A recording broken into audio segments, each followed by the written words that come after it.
Ini masih ada yang ngantuk ya. Jawab salamnya kurang semangat ya. Kita ucapkan salam sekali lagi. Sebelumnya saya mau kasih pantun biar semangat. Haji Sulam nyemplung ke empang, yang jawabin salam saya doain rezekinya gampang. Haji Sulam tinggal di Beji, yang jawabin salam saya doain berangkat haji. Mampir ke Mekah, terus mampir juga ke Madinah. Pulang-pulang beli mobil mewah, kebeli sawah, dapat istri soleha. Oh amin aja. Assalamualaikum warahmatullahi wabarakatuh. Alhamdulillah wa syukurillah wa binikmatillah la haula wala quwata illa billah. Allahumma sholli ala Muhammad wa ala alihi wa sahbihi ajmain.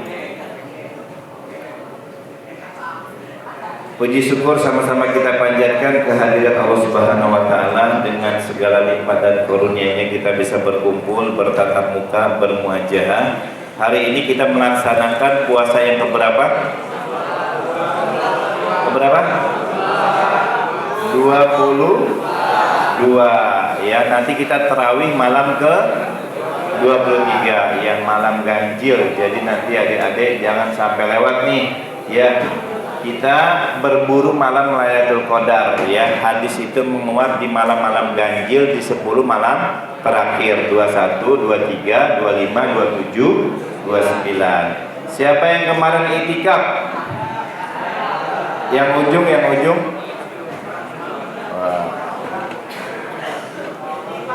Bisa nggak kita 30 menit ke depan handphonenya dikantongi dulu ya. Jadi nanti saya ngobrol, adik-adik main handphone jadi apa? Jadi nggak maksimal kan? Oke, sepakat ya? Halo yang masih megang handphone? Oke, kita masukin dulu ya handphonenya. Karena saya mau ngasih satu materi yang mungkin nanti bermanfaat buat adik-adik. Dan juga saya mau ngasih hadiah nih ya, mau ngasih hadiah. Nah adik-adik, alhamdulillah hari ini saya hadir di SMA Negeri 3 Depok. Dan saya adalah lulusan SMA Negeri 3 Depok juga ya. Gitu ya. Dulu 25 tahun yang lalu, berarti tahun berapa tuh? Yang masih megang handphone tolong dong. Pojokan yang masih megang, taruh dulu handphonenya. Ya. Ya.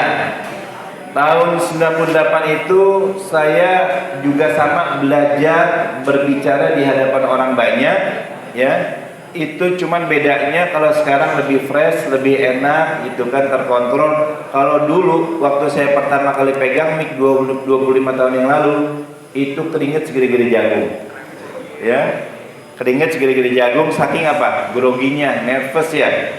Nah akhirnya apa? Akhirnya ada temen tuh yang bisikin saya, Bang Hengki, kalau demam panggung gampang bang obatnya. Emang apa? Anggap aja demam panggung lebih baik daripada demam berdarah. Nah, gitu katanya ya. Nah, adik-adik, 25 tahun yang lalu saya menjadi salah satu pengurus Rohis ya. Jadi wakil ketua Rohis. Ya, siapa di sini ketua Rohisnya? Akbarnya mana Akbarnya? Ya, wakil ketua Rohisnya? Ada? Ada, oke. Nah, adik-adik yang dirahmati Allah Subhanahu wa taala, saya dengan Hengki ya, saya tinggal di belakang TikTok dan saya juga mantan ketua RW-nya Ayu Ting Ting. Ya. Mantan ketua RW-nya Ayu Ting Ting. Nah, pada kesempatan yang berbahagia ini saya minta waktu ya, paling lama 20 menit ya atau 25 menit. Cuman saya minta tolong nih teman-teman kerjasamanya ya. Teman-teman konsentrasi dengerin saya. Nanti saya akan lempar juga beberapa pertanyaan. Kalau teman-teman bisa jawab, saya mau kasih hadiah. Ya, hadiahnya udah banyak tuh.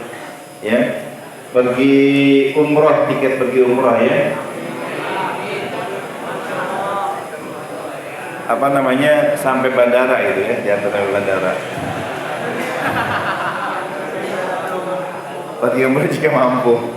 Adik-adik, saat ini perkenalan sedikit, saya Allah amanahkan menjadi salah satu anggota DPRD Kota Depok. Ya. Jadi lulus SMA 3 saya kuliah ke Universitas Pakuan, ya.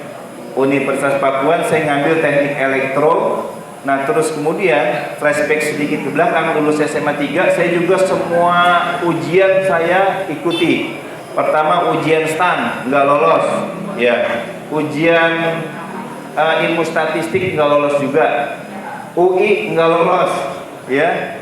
Terus apa lagi? Ke IPB, Telkom, STT Telkom nggak lolos juga semuanya, ya. Sampai akhirnya Allah takdirkan saya akhirnya terpaksa sekolah di swasta. Di mana? Universitas Pakuan Bogor, sekolah teknik elektro di sana. S1 saya ambil. Ya. Oh iya, saya lupa cerita. Nah, lulus dia di SMA 3, saya juga ceritanya pengen jadi camat sama lurah. Akhirnya saya sekolah apa? Tes apa? Tes STP DN. Ya, IPDN yang ada di Jatinangor tuh kan. Tahu nggak? Itu udah tinggal putaran terakhir. Saat itu memang fisik lagi bagus-bagusnya, tes fisik saya bagus tuh, ya. Tes fisik saya bagus, pull up kuat, ya kan. Dulu belum maju perut pantat mundur, masih atletis. Karena juga dulu saya mantan pemain Persikat Depok nih, ya. Pokoknya kalau main futsal yang merasa jago, kalau belum lawan saya jangan bilang jago.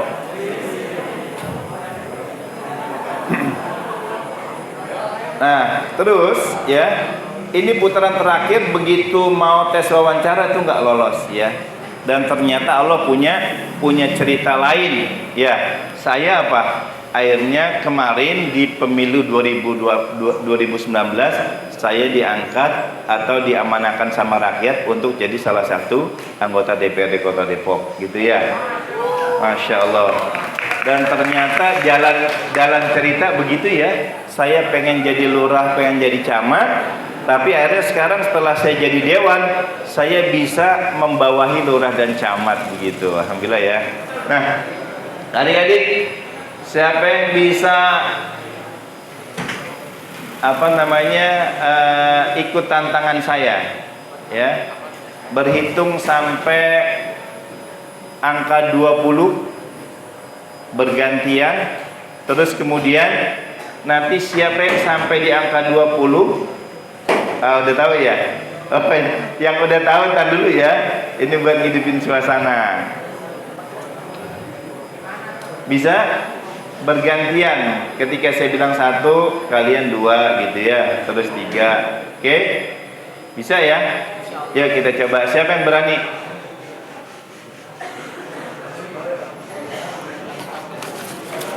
Lumayan dapat sarung wadimo, ya. Tapi jangan dipakai buat perang sarung ya. Ya, siapa tuh tangannya? Kamu dulu. Kamu. Yuk. Coba ya sini, ya. Oke, nama kamu siapa? Sandi. Sandi. Oke, Sandi dulu apa saya dulu? Kakak dulu ya. Oke. 1, 2, 3. Oh iya, boleh nyebutin 2 angka ya. Ya gitu, 2 angka boleh ya. 3 angka nggak boleh ya. 1, 2, 3, 4, 5, 6, 7, 8, 9, 10, 11, 12, 13, 14, 15, 16, 17, 18, 19, 20. Nah, berarti kalah ya. Oke, gitu-gitu ya. Oh, jangan. Yang udah tahu tahan dulu ya, nanti ada harusnya. Ya kamu kayaknya antusias. Oke, sini. Wih, keren nih. Ini kalau di TikTok pelajaran yang disukain apa? Fisika kayaknya, wajah begini ya. Namanya siapa? Zidan. Zidan. Oke, Zidan dulu apa saya dulu? Bebas. Bebas. Gua kayaknya udah tahu nih. Oke, nggak apa-apa ya. Kehilangan sarung satu.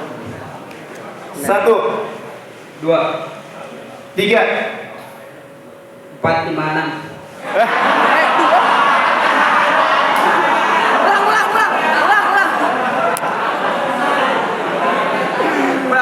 Ulang ya. Oke, Zidan. Oh, saya dulu ya. Oke.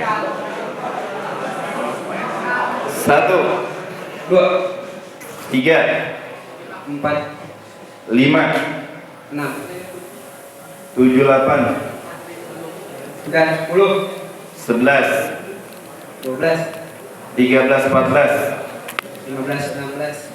17.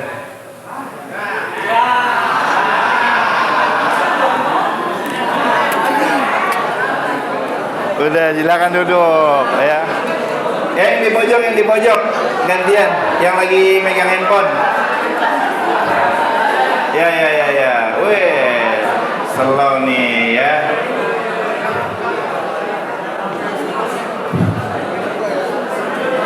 Ini melihat parasnya kita panggil opa kayaknya.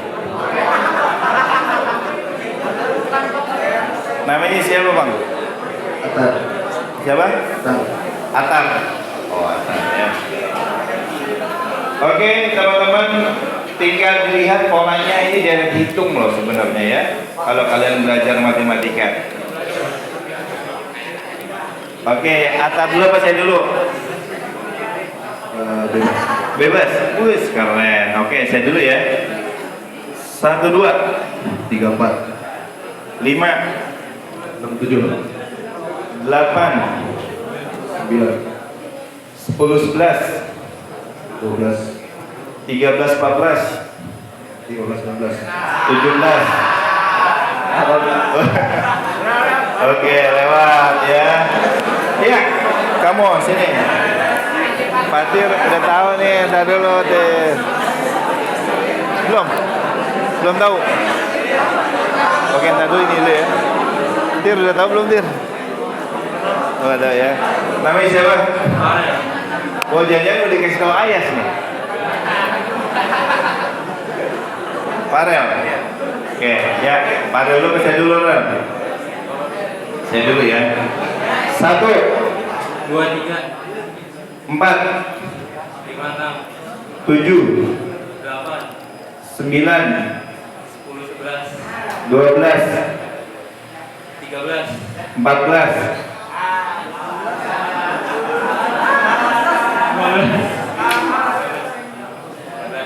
16, 17.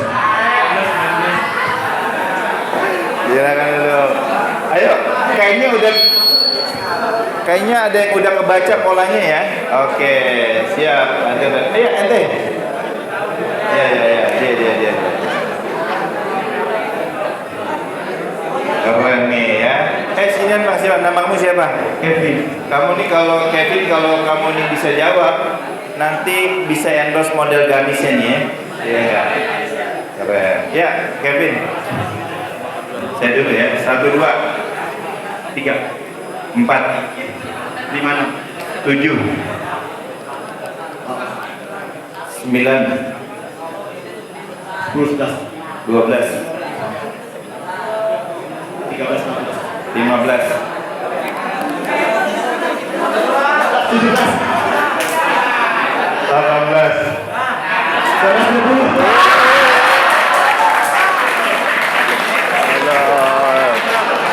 Selamat Kevin. Waduh, ini gamisnya apa nih? Ya, lagi di shoot nih. Oke Kevin, silakan.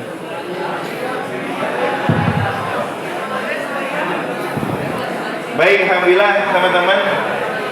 Ya. Teman-teman yang dirahmati Allah, itu ice breaking sedikit. Kita masuk materi mungkin sekitar 10 sampai 15 menit. Jadi teman-teman tolong dengarkan baik-baik apa yang saya akan sampaikan, utarakan. Nah, baik. Teman-teman, kita pada pagi hari ini alhamdulillah ya.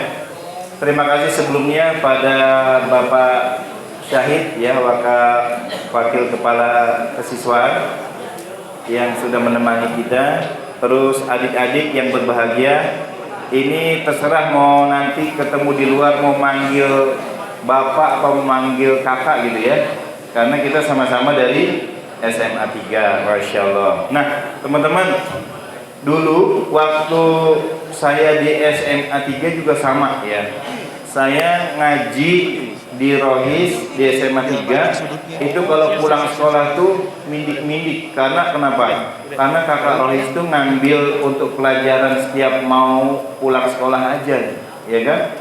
Nah begitu pulang sekolah kita ditungguin di gerbang tuh. Begitu kita mindik-mindik, wah lu mau kemana lo gitu.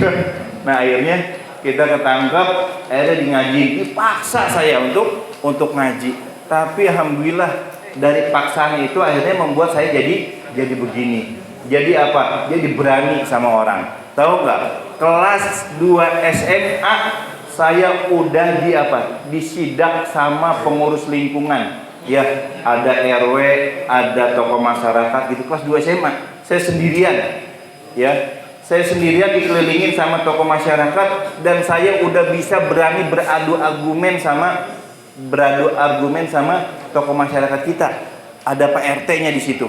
Kenapa? Karena pada saat itu saya merasa di kampung saya, tempat saya tinggal, ya, itu saya nggak suka ada pertunjukan 17-an nampilin artis dangdut pakaiannya semok. Adik-adik saya pada saat itu melihat tontonan-tontonan itu, dan itu setiap tahun. Dan saya saat itu saya celetukin gini pada saat rapat di RW, Pak RW itu tolong dong pertunjukannya buat yang mendidik, jangan pakaian seronok seperti itu, nanti artisnya pakai pakaian yang sopan gitu kan, pakai gamis misalnya ya. Ada nggak penyidang pakai gamis? Iya. Dari situ saya udah dipanggil tuh ya. Nah, adik-adik tahu nggak? Saya bisa berani berkata seperti itu di hadapan masyarakat, di tokoh masyarakat. Kenapa? Karena saya punya ilmunya, punya ilmu. Kekritisan kita pada saat kita ngaji nih, dibina sama bapak guru, dibina sama ibu guru, dibina sama kakak-kakak, kita jangan sampai takut untuk menyuarakan kebenaran. Nah, di situ akhirnya kepedulian kita itu terasa. Nah, sekarang saya tanya nih sama adik-adik. Sekarang di lingkungan teman-teman, ada nggak satu tindakan atau satu perilaku dari teman-teman kita, adik-adik kita, yang membuat adik-adik itu teman-teman resah? Ada nggak di lingkungan? Coba tunjuk tangan, kita mau kasih hadiah.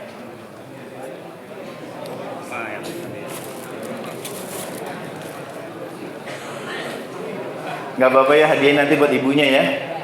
Nah, berkah nih ngasih ibunya nih. Ayo, siapa coba deh. Ada satu di antara kalian yang mic-nya nanti tolong diputerin dong. Ya, di antara kalian di tempat kalian tinggal, ya, ada satu fenomena atau kejadian apa, perilaku, ya, tindak tanduk dari warga kita lah. Misalnya ada abang-abang atau ada ibu-ibu yang kalian anggap itu melakukan satu perbuatan yang salah. Ayo, Batir.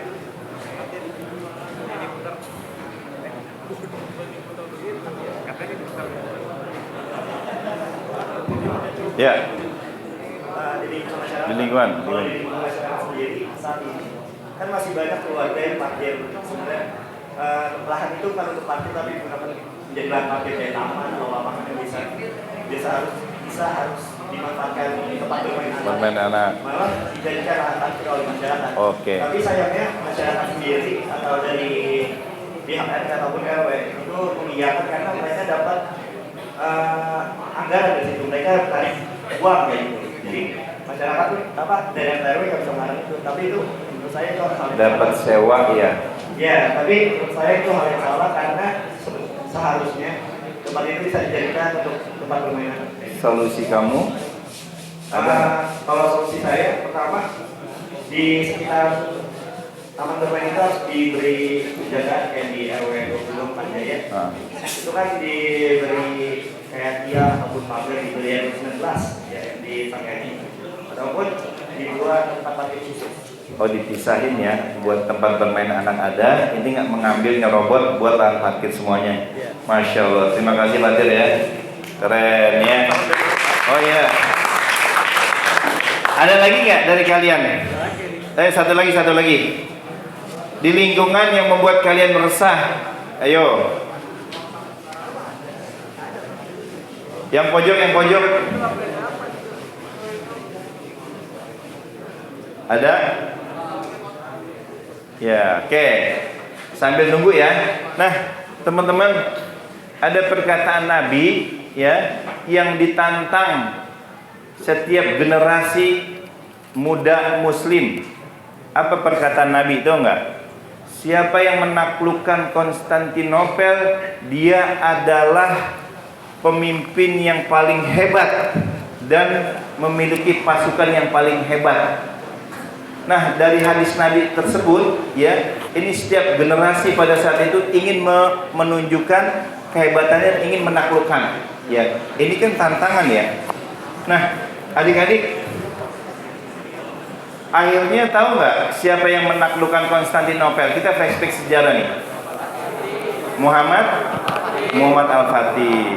Oke, nanti saya akan bertanya, yang bisa jawab tunjuk tangan, saya akan kasih hadiah. Nah, Muhammad Al-Fatih ya. Nah, tahu nggak yang dilakukan Muhammad Al-Fatih untuk menaklukkan Konstantinopel? Ya, itu kan Konstantinopel kan adanya di ujung pulau ya. Kalau kalian lihat di apa namanya di sejarah tuh, dikelilingi oleh 3 lautan. Nah, bentengnya itu yang tebalnya setebal berapa? 9 meter, tingginya 30 meter, juga dikelilingin apa?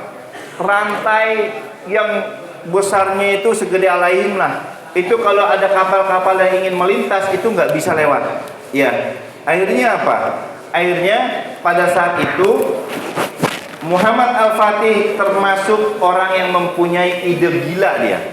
Ya, tahu nggak umur Al-Fatih pada saat itu berapa? Muhammad Al-Fatih 21 tahun. Akhirnya nggak ada jalan solusi satu-satunya kecuali ya, kata penasihat saat itu apa? Menyeberangi perahu-perahu besar yang sebanyak berapa ya saat itu? Ada 60 kapal besar itu diseberangi ke melewati atas bukit gunung. Coba tuh ya. Jadi saat itu Al-Fatih membuat gunung-gunung itu seperti lautan. Kapal digotong bareng-bareng dikerek untuk nyeberangin sebuah gunung, dan itu akhirnya benteng pertahanan Konstantinopel akhirnya jebol di situ. Itu Muhammad Al-Fatih. Hebat ya, umur berapa? 21 tahun. Nah, terus sahabat Nabi yang bernama Ali bin Abu Thalib ya, beliau masuk Islam umur berapa? Ada yang tahu nggak? Ada yang tahu nggak? 10 tahun, iya nggak? Umur 13 tahun udah ikut berperang, 17 tahun udah memimpin perang. Tuh, 17 tahun. Kalian umur berapa? 16. Berapa? Al-Fatih 21 tahun mimpin perang, naklukin Konstantinopel. Terus Imam Ali 17 tahun.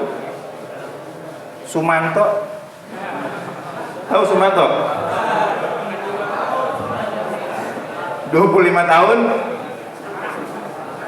makan orang ya. Kalian tahu nggak waktu Sumanto itu disidang di pengadilan? Tahu nggak?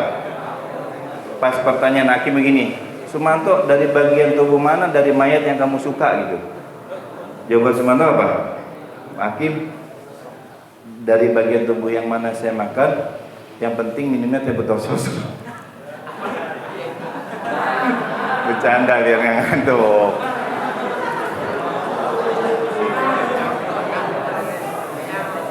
Nah, adik-adik, ya, ini Sumanto 25 tahun prestasi nggak makan orang? Enggak, ya enggak? Ya. Nah, saya pengen mengajak nih. Tadi saya di tahun 98 usia 17 tahun, saya udah bisa berdebat dengan pengurus lingkungan, pengurus RW, ya enggak? Terhadap satu kegelisahan yang saya rasakan. Ya kan? Nah, terus kemudian, aduh adik-adik, Halo. Nah, terus kemudian begini, ya. Di kita Islam ini sangat concern loh sama yang namanya kepemimpinan. Ya enggak? Kenapa? Karena dengan kepemimpinan yang ada itu kan melahirkan kebijakan ya. Betul nggak? Dan pemimpin itu lebih efektif kalau negakin amar ma'ruf nahi munkar dibandingkan dengan 1000 ustadz. Nih, ada 1000 ustadz, terus ada satu orang pemimpin. Nih 1000 ustadz ceritanya yang ada di kota Depok berceramah dengan tema yang sama pada saat bulan suci Ramadan. Berceramah apa? Tentang bahaya miras misalnya ya. Betul nggak? Ada 1000 masjid, ada 1000 ustadz berceramah tentang bahaya miras dengan tema yang sama itu. Ya kan? Nah, terus kira-kira pertanyaannya, orang pada sadar nggak meninggalkan miras dari 1000 ulama atau 1000 masjid yang bertemakan bahaya miras itu? Pada sadar nggak? Betul, belum tentu. Tapi begitu seorang wali kota, pemimpin, dia ngeluarin perwal, peraturan wali kota, miras itu berbahaya dan warga kota Depok tidak boleh mengkonsumsi miras, ditandatangan sama Pak Wali. Iya enggak? Kira-kira didengerin enggak? Iya, karena ada hukumannya. Yang minum-minuman miras adalah orang yang akan dipenjara, gitu kan? Kalau tadi pada saat ceramah di 1000 masjid, 1000 ulama, ya kan? Mereka apa? Mereka ada yang enggak sholat di, nggak mungkin dong ya, nggak lagi nenggak miras ikut sanat ya, atau ikut dengar ceramah di masjid gitu kira-kira ya. Kira-kira efektifan mana? Efektifan seorang pemimpin. Kalian tahu nggak Doli, tempat prostitusi terbesar di Asia, ada di mana itu? Di Jawa Timur. Ya. Itu ada, saya pernah ngebaca riset ya. Itu udah diturunin ulama, ustazah ngedidik orang di situ, anak-anaknya dididik, ibu-ibunya juga sama dididik, dikasih pelatihan. Tetap Doli nggak bisa ditutup ya. Tapi nggak tahu nggak adik-adik, sekali tanda tangan Ibu Risma pada saat itu gubernur ya, itu Doli bisa ditutup. Hebatan mana tuh Bu Risma sama ustazah? Hebatan Bu Risma, efektifan Bu Risma. Terus kita lari ke Jakarta yang oleh Anies Baswedan, apa namanya? Alexis ya? Alexis juga sama ya. Terus Keramat Tunggak di Jakarta ya, tempat prostitusi juga tuh, ya enggak? Itu cuman sekali tanda tangan Sutioso tutup tuh. Ya enggak? Begitu buka Satpol PP, ya enggak? TNI Polri nyerbu. Takut mereka. Tapi ketika amar ma'ruf nahi munkar ini keluar dari ustadz ustazah, ya enggak, himbauan nasihat enggak terlalu digubris, ya enggak. Benar kata Nabi apa? Man ra'a minkum munkaron falyughayyirhu biyadihi fa illam yastati fa bilisani fa illam yastati fa biqalbi wa dzalika adaful iman. Apabila kamu melihat kemungkaran maka rubah dengan tangan kamu. Dengan tangan kamu maksudnya apa? Jangan sampai nanti salah mengartikan nih. Teman-teman begitu melihat ada yang mabok nanti malam, terus begitu dengar ceramah saya, wah kalau ngeliat kemungkaran harus dirubah dengan tangan nih, ngambil sapu, digebukin langsung habis ya, bahaya buat kalian, ya enggak? Maksudnya apa dirubah dengan tangan kamu? Maksudnya dirubah dengan kamu adalah tangan seorang pemimpin, kebijakan seorang pemimpin. Nah, saya tanya sekarang, Nabi Muhammad meninggal hari apa? Hari apa? Hari apa yo? Yang bisa jawab?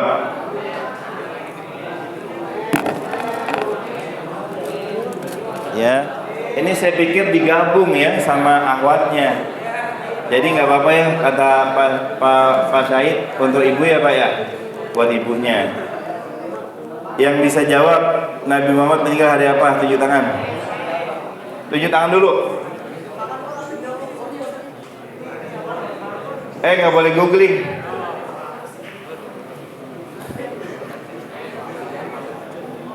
Ada? Ya.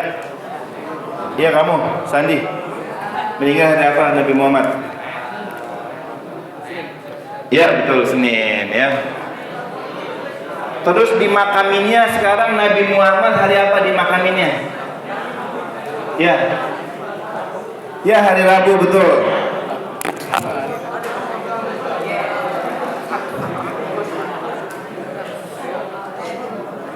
Oke. Sekarang yang bisa jawab berikutnya alasannya kenapa Nabi Muhammad meninggal hari Senin terus dimakaminya hari Rabu. Ya alasannya apa? Saya kasih 50.000 rupiah buat beli cilok. Serius.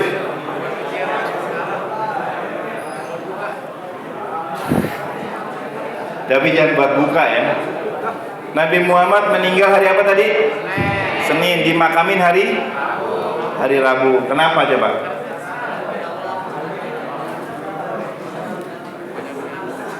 Rp50.000. Ah udah dikasih tau Ayas nih.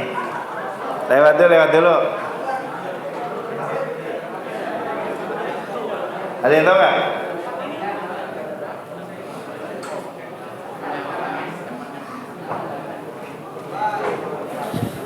Halo, yang ujung sana?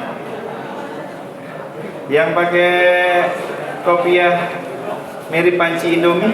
Hah? Iya tinggi. Alumni juga saya 2005 lulus dari sini. Ada yang tahu nggak? Oh, katanya ada yang jawab tadi teriak tuh, itu memang udah takdir Allah. Betul nggak? Takdir Allahnya mah kan meninggalnya ya kan?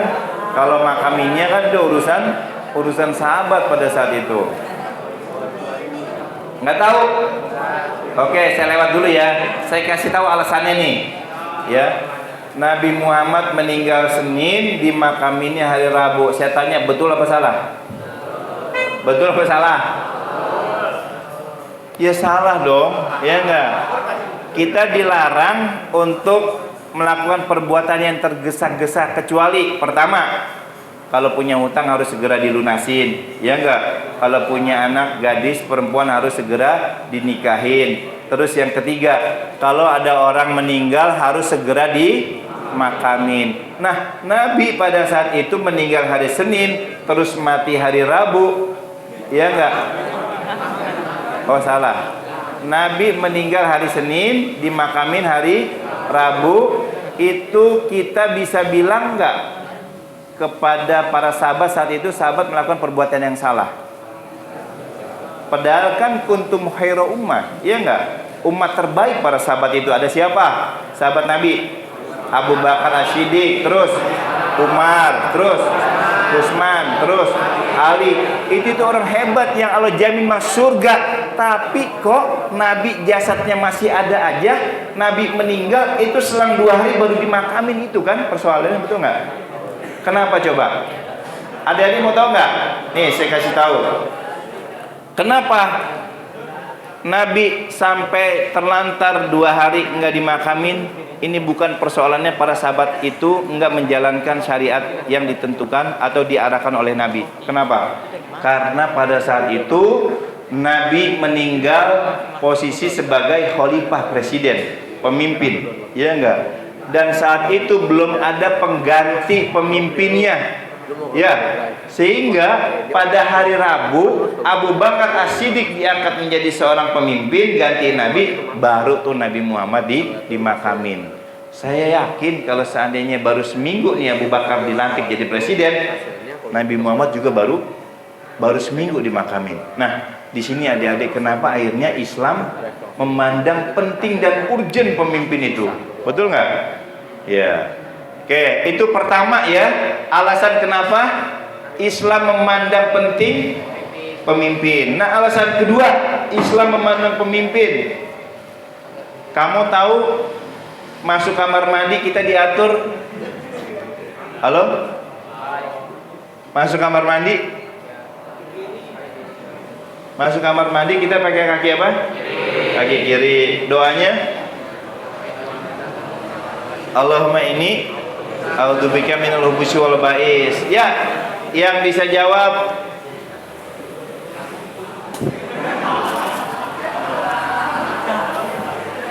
Arti dari doa masuk kamar mandi. Allahumma inni a'udzubika minal khubusi wal khaba'is. Enggak boleh googling. Hah? Fatir, tar dulu, yang lalu ente.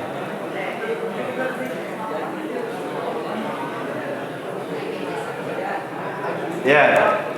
Siapa nama ente? Saya Paulina Destiasa. Apa artinya? Artinya saya berlindung dari setan laki-laki dan setan perempuan. Ya, betul. Masya Allah, keren. Ada yang tahu nggak TPA mana? Adik-adik, masuk kamar mandi kita diatur pakai kaki kiri. Masuknya kita berdoa dengan Allahumma inni a'udzubika minal khubusi wal ba'is. Ya Allah, aku berlindung kepadamu dari gangguan jin laki-laki dan perempuan. Makanya ini pelajaran buat teman-teman. Kalau kalian sedang masak Indomie, ya, terus airnya itu jangan buang sembarangan, buang ke kamar mandi misalnya. Itu kita nggak tahu di situ ada jin, ada anak-anak jin, ada kehidupan jin di situ. Nah, impactnya apa? Impactnya nanti ada serangan balik dari mereka, ya. Dan itu kita tidak tahu, kita dikasih keterbatasan oleh Allah Subhanahu Wa Taala. Dia bisa melihat kita nggak bisa lihat dia. Nah, ada dari keluarga kita yang akhirnya tiba-tiba ada kita panas gitu kan, anak-anak kecil. Itu impactnya begitu. Makanya ketika kalian nanti adabnya buang air panas ke kamar mandi, kalian harus dinginkan dulu, ya, harus dinginkan dulu. Nah, terus keluar kamar mandi pakai kaki apa? Kaki kanan. Doanya Gufronaka. Atau yang lengkapnya ada yang apa nggak? Alhamdulillahilladzi adhaba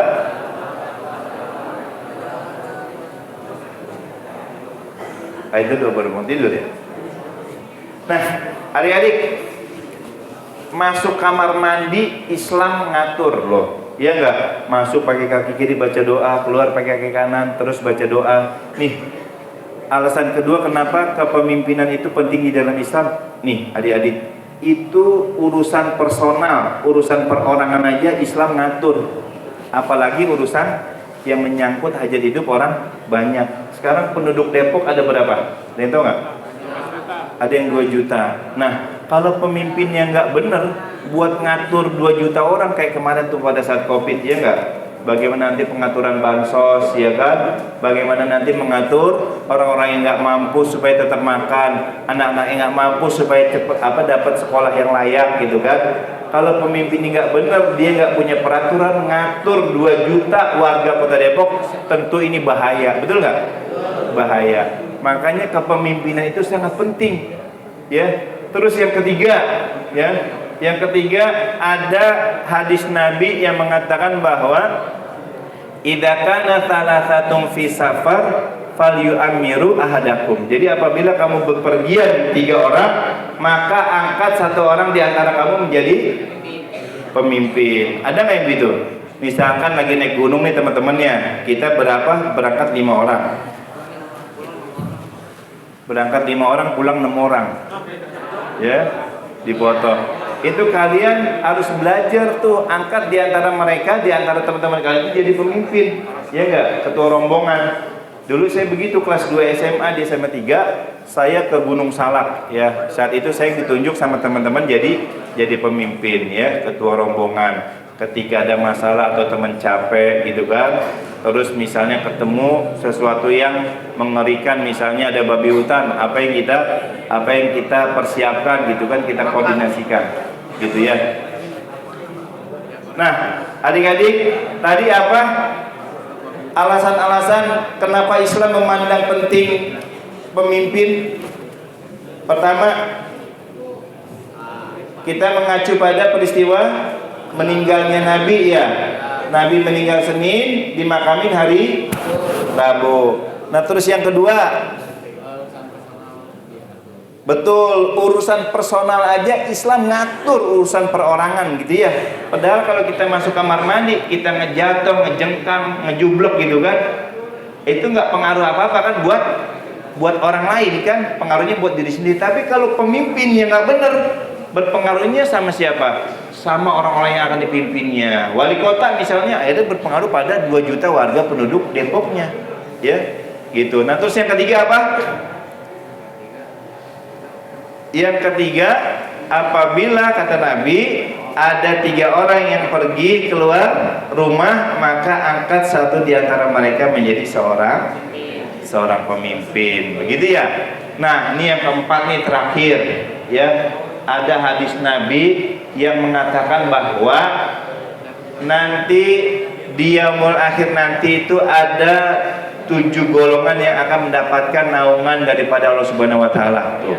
Ya, yang saat itu matahari ada di atas sejengkal di atas kepala kita, yang pada saat itu orang-orang terendam dengan air keringatnya sendiri. Ya, tapi nanti dikasih naungan tuh 7 golongan itu. Satu di antaranya urutan pertama tahu nggak siapa?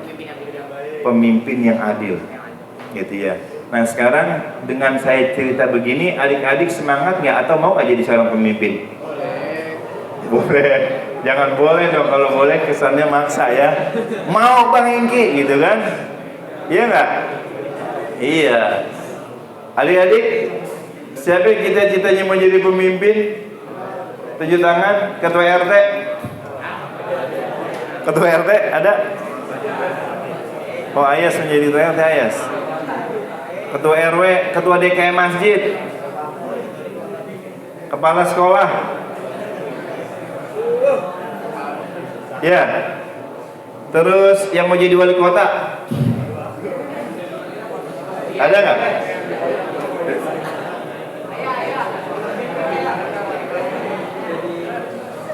Yang mau jadi presiden tunjuk tangan.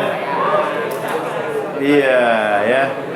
Nah, adik-adik, banyak haters katanya nggak mau kalau jadi presiden tuh. Ya.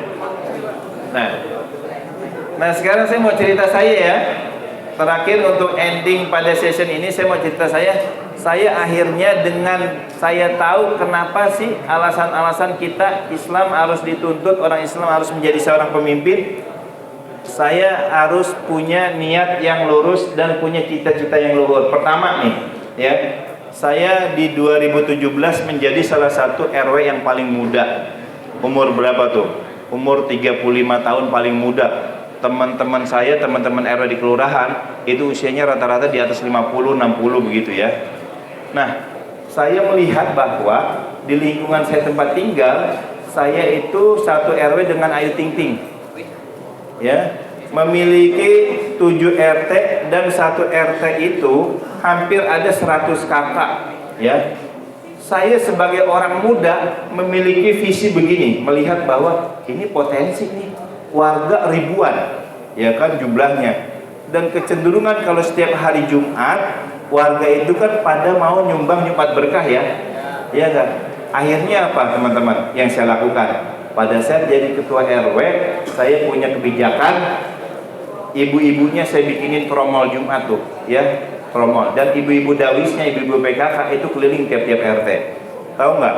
Dengan jumlah penduduk yang banyak, saya melihat potensi itu tuh pasti banyak uang yang kita bisa kumpulin dari Jumat berkah. Tahu nggak berapa jumlahnya per bulan? 4.500.000 rupiah. Tuh dari situ. Nah terus yang kedua, saya sebagai RW juga melihat ada potensi yang bisa diberdayakan lagi. Apa? Kan wilayah RW saya itu dari Tiptop sampai Flamboyan. Saya jalan iseng-iseng tuh. Dari Tiptop sampai Flamboyan ada kaki lima sama toko-toko itu sejumlah 125 kaki lima. Ya. Kita sodorin proposal ke mereka, kita punya program nih. Kita punya 54 yatim, ada 55 guru ngaji gitu. Kita mau santunin tiap bulan. Akhirnya apa? Mereka rata-rata mau nulis ngisi berapa? 25.000 per bulan.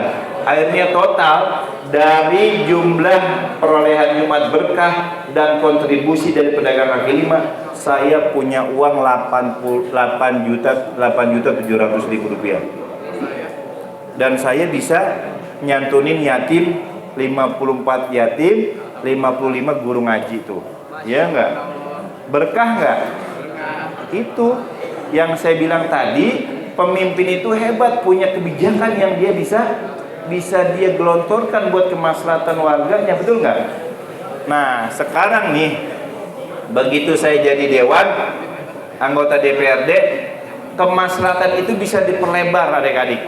Apa? Saya bisa nyantunin berapa? Yang tadi jadi ketua RW 54 yatim. Begitu saya jadi anggota dewan, berapa yang kita bisa santunin? Ada 1.500 yatim yang udah bisa kita santunin. Nah terus ya, adik-adik tahu nggak siapa yang orang paling hebat di Indonesia yang bisa nyantunin sampai jutaan orang? Tahu nggak siapa? Pak Jokowi, betul ya. Pak SBY dengan program BLT-nya. Jadi manfaat nggak jadi pemimpin? Manfaat, insya Allah. Makanya adik-adik harus punya sense perasaan yang hebat di lingkungan. Makanya tadi saya tanya nih ya, teman-teman pernah nggak merasa resah di lingkungan terhadap sejumlah persoalan yang ada? Modalnya itu dulu, kita peka dulu terhadap lingkungan. Kalau kalian cuek-cuek aja gitu ya, apalagi sekarang generasi gadget ya, sama orang nggak peduli gitu kan, apa yang nanti kalian akan pertanggungjawabkan di akhirat gitu kan? Lingkungan kita ada yang LGBT, laki-laki suka dengan laki-laki, perempuan dengan perempuan. Kalian tahu nggak data yang ada? 24% usia SMP dan 32% usia SMA ini terlibat LGBT. Jadi sekarang kalian yang memiliki wajah tampan atau wajah yang agak tampan atau yang kurang tampan, coba yang kurang tampan kan? Itu harus hati-hati, iya nggak? Dan kalau sekarang mungkin ada kecenderungan ke arah situ, teman-teman, coba lihat kanan kirinya, ada nggak?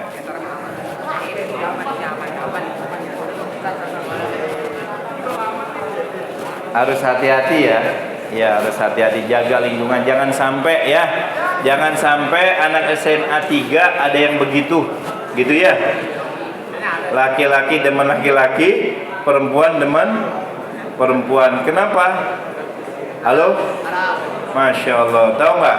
Itu hukumannya kalau baru dianggap taubat oleh Allah Subhanahu Wa Taala itu dia harus dinaikkan ke puncak menara yang paling tinggi.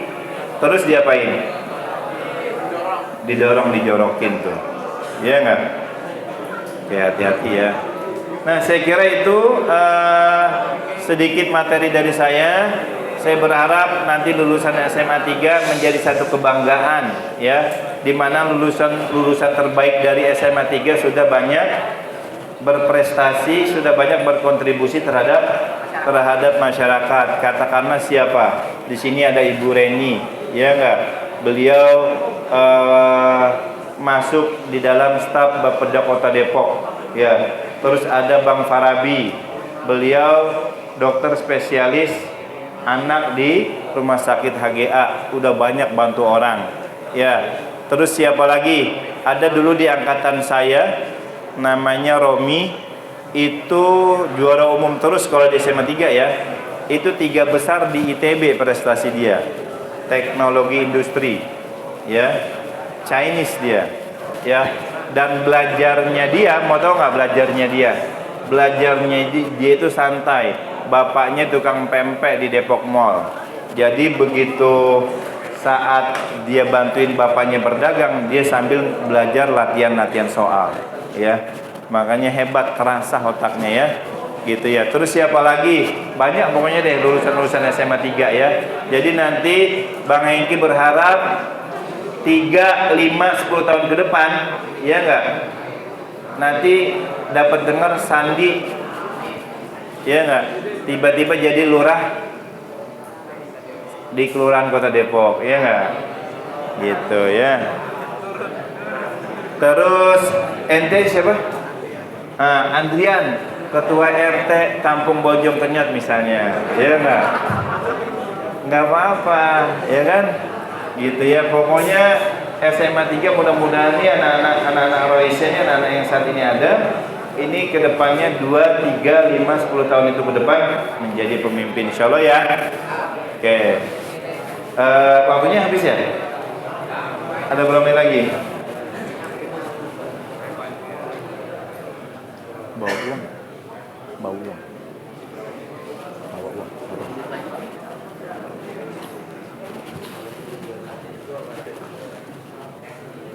Oke, saya ada satu hadiah lagi.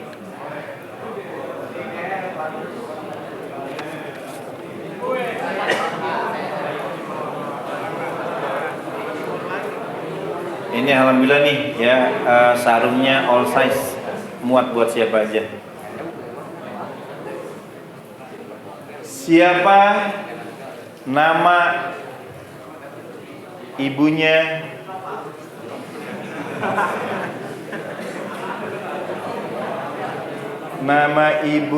Nabi Ismail? Ya, kamu ya, yang tadi tidur ya.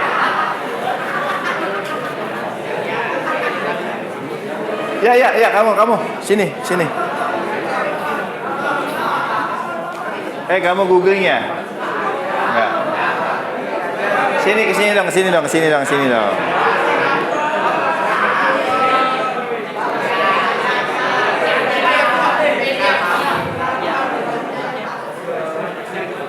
Siapa? Nama kamu siapa?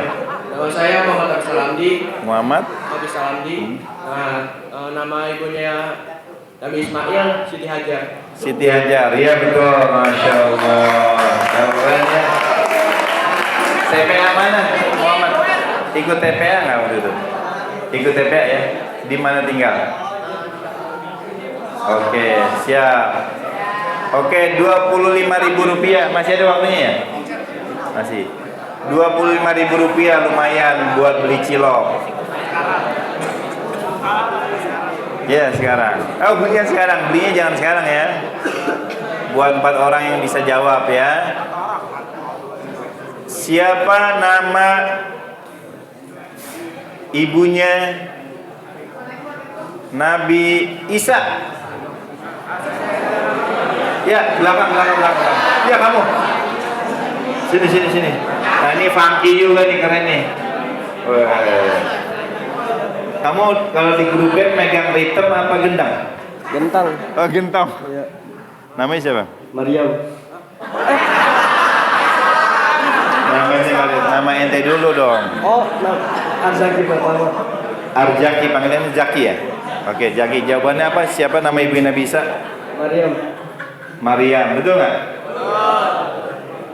Siti Maryam, ya betul, Zaki. Rp25.000 ya. Duduk dulu, nanti dikoordinir sama panitia ya. Oke. Nanti kalau dikasih sekarang beli ketoprak. Masih seputar ibu ya,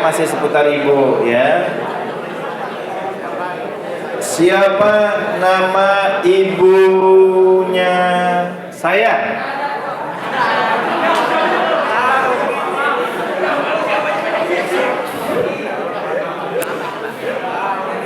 Siapa nama ibunya Nabi Musa? Enggak, ini udah komplotannya Ayas nih. Yang lain dulu, ya kamu. Ya, ini keren nih. Ibunya Nabi Musa. Siti Aminah. Masya Allah, ngaco masih. Ya, Siti Aminah ibunya Nabi Muhammad ya. Iya.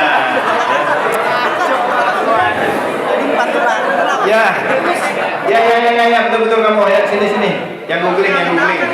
Boleh, sini. Ya, kamu boleh. Ibunya Nabi Musa yang diceritakan Al-Quran ya, jadi versi Al-Quran loh, bukan versi Google. Cocok nggak ya? Apa? Mehiana. Kayaknya itu cuma gado-gado ya. Salah masih ya, itu versi Google ya. Ya, kamu sini. Wes keren, lumayan 25.000, ya kan? Tadi Umi Musa. Bener. Ya, nama dulu. Nama Faiz Arfa, nama ibunya Yohebet. Masya Allah, makin parah ya. Dulu.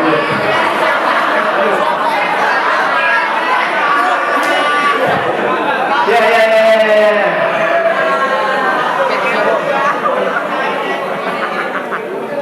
Nama dulu nama. Nama Muhammad Fadal. Oh, Muhammad Fadal ya, oke siap. Istri dari Nabi Musa. Istri. Ismail. Suami. Suami. Suaminya Nabi Musa. Suami Pak. Istri kan? Ibunya Nabi Musa. Iya, ibunya Nabi Musa. Namanya Minyana bin siapa nggak tahu dah. Namanya Ibu Minyana. Hebat nih ada binnya. Binti siapa? Binti Fulana. Fulana ya. Lupa. Intinya Minyana. Ibu Minyana. Ibu Miniana, panggilannya apa Miniana? Ente temannya siapa tadi? Oh, pantesan masih ngaco nih.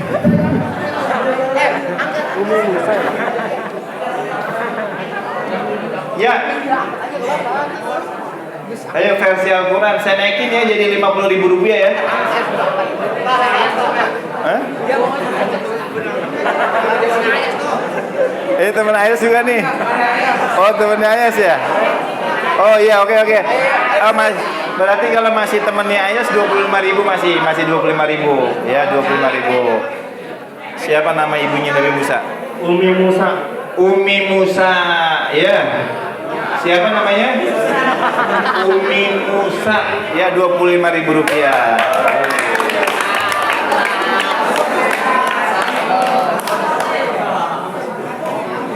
Iya enggak? Ada yang protes. Orang itu bahasa Al-Quran kan? Ya Umi Musa, tuh kan? Gitu ya. Oke?